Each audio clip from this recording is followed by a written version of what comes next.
Hello everyone, welcome back to Lakshya Marg. मेरा नाम है रौनक और आज हम लोग करेंगे एक और नया video from the principles of management chapter. इससे पहले हम आगे बढ़ें, आप लोगों से कुछ बात करनी है यार। आई नो कि थोड़ी सी फ्रीक्वेंसी ऑफ वीडियोस कम हो गई, जिस चीज़ के लिए हमें कमेंट्स आते थे, positive comments about the consistency. Daily एक वीडियो, कुछ भी हालात हो पोस्ट हो जाता था, बट क्या करें, थोड़ा रिजल्ट्स में फंस के रह गए। फिर I had to prepare some assignments, फिर उसके बाद थोड़े वेकेशंस आ गए तो उसमें थोड़ा lagginess and all, but the glitches have been sorted out and वापस से हमारा जो ट्रैक है, we will get back to that very very soon. सारे टीचर्स अपने फुल गियर में आ चुके हैं, आपका भी वेकेशन अब ख़त्म होने वाला है एंड वापस से वो सेम फ्रीक्वेंसी डेली एक वीडियो वाला जो हमारा प्रॉमिस है, हम लोग उसको वापस से बरकरार रखने की पूरी कोशिश में है। उम्मीद है अभी ये वाला सीरीज़ तो बिल्कुल डेली एज वीडियो जैसे डेली आते थे वो आते रहेंगे और आगे भी हमारे जो चैप्टर्स हैं, बाकी सारे टीचर्स हैं, उनके भी वीडियोस डेली आपको आते रहेंगे। तो आइए बिना देर किए एक प्रॉमिस करते हैं आप लोगों से कि हमें भी अपनी फ्रीक्वेंसी कंटिन्यूअस रखनी पड़ेगी, जैसे हम आपसे एक्सपेक्ट करते हैं कि आप अपनी पढ़ाई की फ्रीक्वेंसी मेंटेन रखें। ठीक है, तो let's hope for the best और बिना देर किए इस वीडियो को शुरू करते हैं।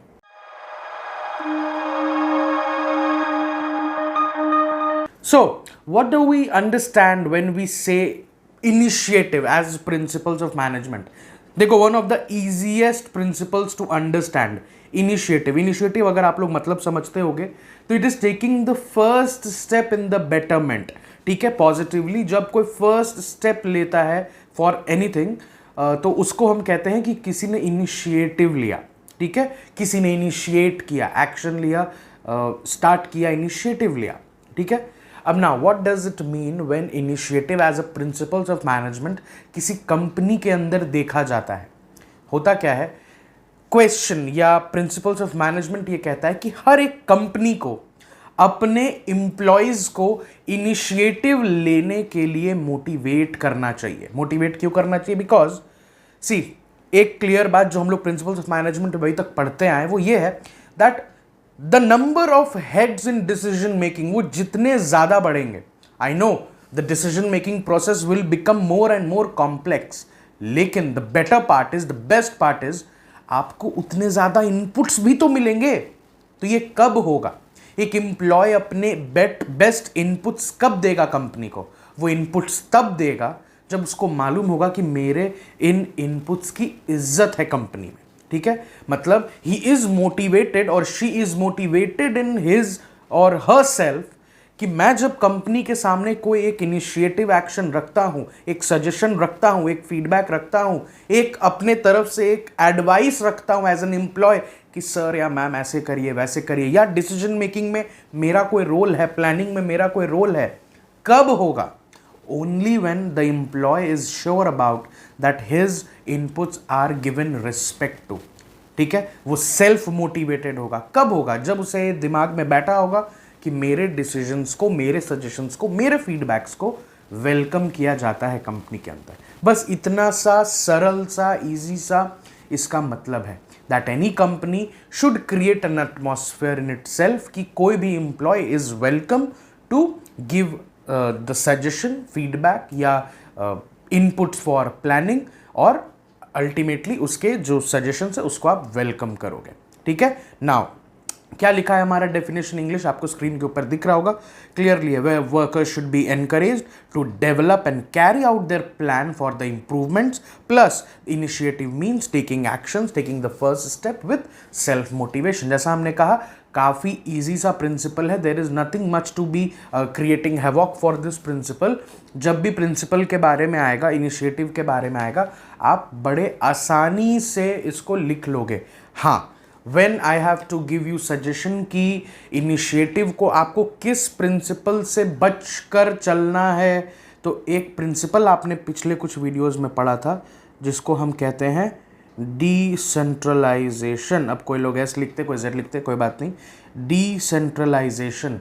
एक बार जब भी आप इनिशिएटिव को बुक से रीडिंग करोगे तो एक बार इनिशिएटिव और डिसेंट्रलाइजेशन को आप साथ में पढ़ लेना। द रीज़न बीइंग, इनिशिएटिव और डिसेंट्रलाइजेशन थोड़ा थोड़ा देखने सुनने में सिमिलर लग सकता है, ठीक है, क्योंकि यहाँ पे आपका जो कॉमन साउंडिंग है ना, इंडिविजुअल्स के बारे में पावर देना, उनकी बातें सुनना समझना, बट यहाँ पर अथॉरिटी एज सच नहीं है। ठीक है, यहाँ पर आपके पास सजेशन फीडबैक को वेलकम किया जा रहा है, आपके इनपुट्स को वेलकम किया जा रहा है। ठीक है, तो हो सकता है आप कंफ्यूज ना भी हो, मगर ये मेरा सजेशन है एज अ मेंटोर कि जब भी आप इनिशिएटिव के बारे में खुद से एक बार पढ़ो, क्योंकि हमने तो कहा है ना, वीडियो देख लिया दैट्स वेरी गुड, मगर बिना बुक रीड किए कोई क्वेश्चन सॉल्व जल्दी नहीं होगा। एग्जाम में बैठना इज कंप्लीट मूर्खता। ठीक है, तो एक बार बुक रीड भी जरूर करेंगे, ये तो रिवीजन के लिए है। ओके, तो whenever you are reading initiative, एक बार उसको डिसेंट्रलाइजेशन के साथ अगल बगल करके पढ़ लेना। Okay, now finally we are moving to the advantages and consequences of the violation. Advantages तो भैया बड़े simple है, as you can see it increases the mental growth and sorry, belongingness. Why? Because the employee is given self motivation. Employee self motivate हो रहा है company में रह के ना, उसको मालूम है कि यार मेरे सजेशंस को वेलकम किया जा रहा है, तो I belong to this company, ये कंपनी को अपना मानेगा। फॉर एग्जाम्पल, अगर आप कोई employ, just imagine there is an employ to the company, अब वो आके कुछ अपने, उसको दिख रहा है कि सर यहाँ पे गलत हो रहा है, इस जगह पे कंपनी का बहुत ज़्यादा वेस्टेज हो रहा है। अब जाकर वो एक अच्छा सजेशन पुट करता है अपने मैनेजर को, अगर उसका मैनेजर उसको सिरे से खारिज कर दे, ठीक है, मतलब अरे यार okay thank you so much, I take care of that, चला गया। अब वो एम्प्लॉय देख रहा है कि यार 10 दिन हो गए, 20 दिन हो गए, 1-1.5 महीना, 2 महीना, उस पर कोई इम्प्लीमेंटेशन नहीं हुआ, क्या वो एम्प्लॉय अगली बार कोई ऐसा सजेशन फीडबैक देने जाएगा at any point of time? क्या कभी जाएगा? उसको मालूम है, क्योंकि यार हम कुछ भी बोल ले, कंपनी वही करेगी जो कंपनी का मन है। ठीक है, तो I am a mere employ to the company, I don't have anything to do with this, मैं जा रहा हूँ, काम कर रहा हूँ, पैसे ले रहा हूँ, घर आ रहा हूँ, दैट्स इट। कंपनी अपना समझे, मेरे को फर्क नहीं पड़ता। ठीक है, तो ये एक एडवांटेज होता है कि जिस कंपनी में ये चीज़ें नहीं होती, जिस जगह पर ऐसी चीज़ें होती हैं कि आप एम्प्लॉय जाए, एम्प्लॉय बात करे, एम्प्लॉय की बातों को सुना जाए, समझा जाए, और उसके सजेशंस के अकॉर्डिंग अगर बेटरमेंट का अपॉर्चुनिटी है तो उसको अच्छे से देखा जाए, उस जगह पे एम्प्लॉय क्या होगा, उसको सेल्फ बिलोंगिंगनेस तो आएगी ना उस जगह से।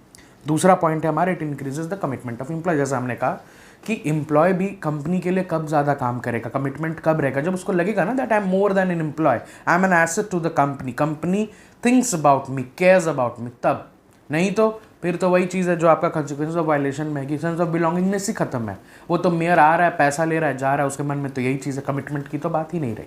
ठीक है, कंसिक्वेंस ऑफ वायलेशन जो अभी हमने कहा कि leads to frustration of employees and creates an atmosphere of non cooperation. ठीक है, you are just coming, taking your salary, providing a service and going back home, there is nothing commitment. आप पैसा नहीं दोगे, अगर उसको चाहिए ज़्यादा पैसा salary, he will be easily living your company and going somewhere else. ठीक है, there is no place for commitment there. ठीक है, तो ये एक इनिशिएटिव का जो पहलू है, बस हम एक लास्ट बात कहकर हम लोग इस वीडियो को एंड करते हैं। इनिशिएटिव दोनों तरफा है, एक एम्प्लॉय की भी जिम्मेदारी बनती है कि वो इनिशिएट करके अपनी कंपनी के लिए बेटरमेंट प्रोवाइड करे, और एक कंपनी का भी एक पॉइंट होता है जहाँ पर कंपनी को भी ध्यान देना चाहिए कि जब जब मेरे एम्प्लॉय एक ऐसा सजेशन दे रहे हैं, फीडबैक दे रहे हैं, एक इनपुट दे रहे हैं, तो मैं उसका रिस्पेक्ट करूँ।